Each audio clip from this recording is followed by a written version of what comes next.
o ideal é que a gente consiga propor atividades que sejam igualmente desafiadoras e que acompanhem esse contínuo de desenvolvimento da habilidade do aluno, seja em qual domínio for.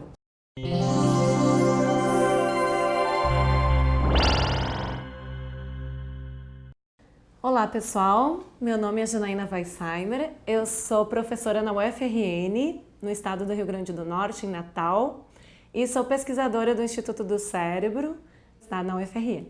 E por fim, a gente vai falar sobre um terceiro aspecto que é muito importante na aprendizagem, que é o papel da motivação na aprendizagem. A gente sabe que a motivação ela é importantíssima porque ela engaja no cérebro o sistema de recompensa, que é um sistema que libera um neurotransmissor que é chamado de dopamina. A dopamina ela é responsável, além de causar uma extrema sensação de bem-estar no nosso cérebro, ela é importante também em dois funcionamentos que envolvem a memória e a aprendizagem. Um é que ela engaja áreas de processamento do córtex pré-frontal, que são responsáveis pelo circuito da atenção. Então, no momento que eu libero mais dopamina, eu consigo focar mais, despertar mais a atenção. E a dopamina também está presente nas trocas sinápticas, potencializando as sinapses, ou seja, a grosso modo, ela faz com que as memórias de aprendizagem sejam mais fortes quando essa aprendizagem está envolta num conteúdo de emoção positiva que a motivação traz. Então, em sala de aula é muito importante a gente provocar esse sistema de recompensa, por exemplo, no início da aula, falando sobre uma atividade lúdica que vai ter no final da aula, né? Um jogo que a gente vai ter no final da aula. Falando em jogos, é muito importante a gente trazer o papel da gamificação para a aprendizagem. Muito tem se falado hoje em dia, é uma área de estudo bastante nova e que está trazendo resultados bastante interessantes para a aprendizagem. Segundo a teoria da gamificação, a gente traz elementos dos games para um contexto não game, que é um contexto da sala de aula.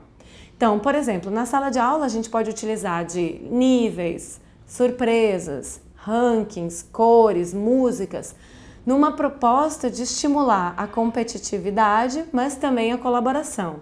Então, a gente trabalha num balanço entre competição e colaboração, de forma que os dois gerem mais aprendizagem.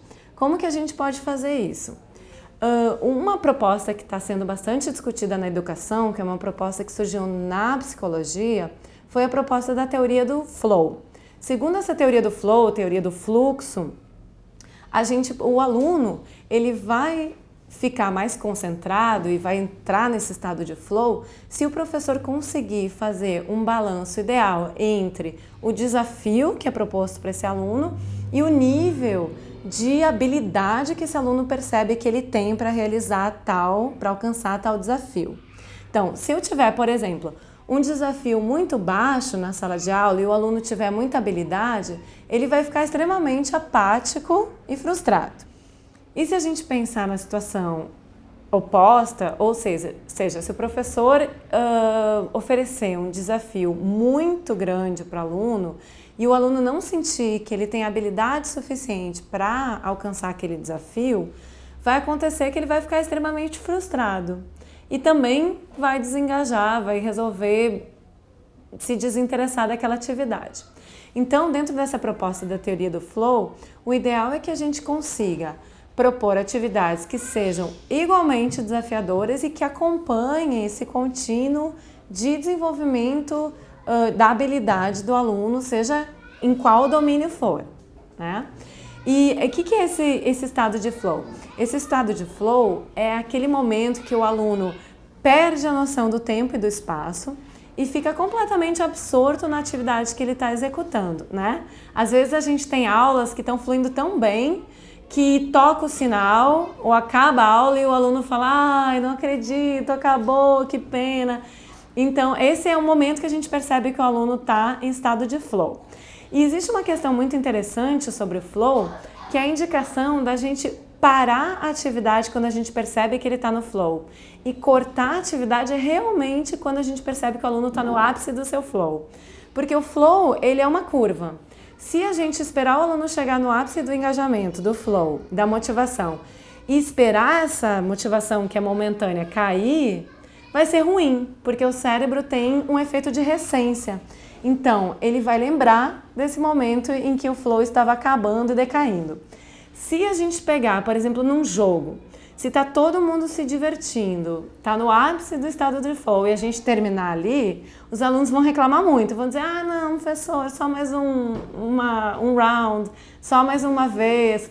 Se a gente parar aí, é o melhor momento de parar, porque aí o cérebro vai guardar esse efeito de recência do momento que ele estava extremamente motivado.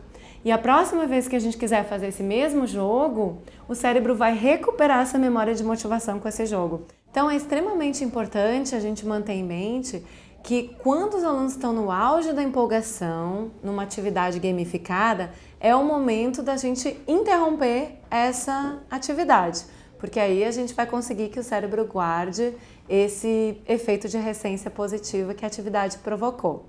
E aí as pessoas normalmente perguntam, tá, mas como é que com uma turma de 40, de 30, 40 alunos, como é que eu vou fazer que todos atinjam o flow ao mesmo tempo?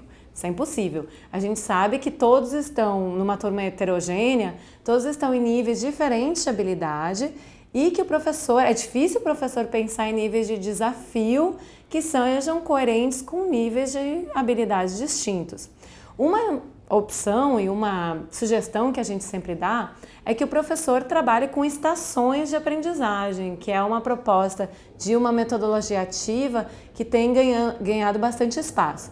Nessas estações ou pequenas ilhas de aprendizagem, o professor vai tentar conciliar, unir aqueles alunos que estejam mais ou menos no mesmo nível de habilidade e vai tentar oferecer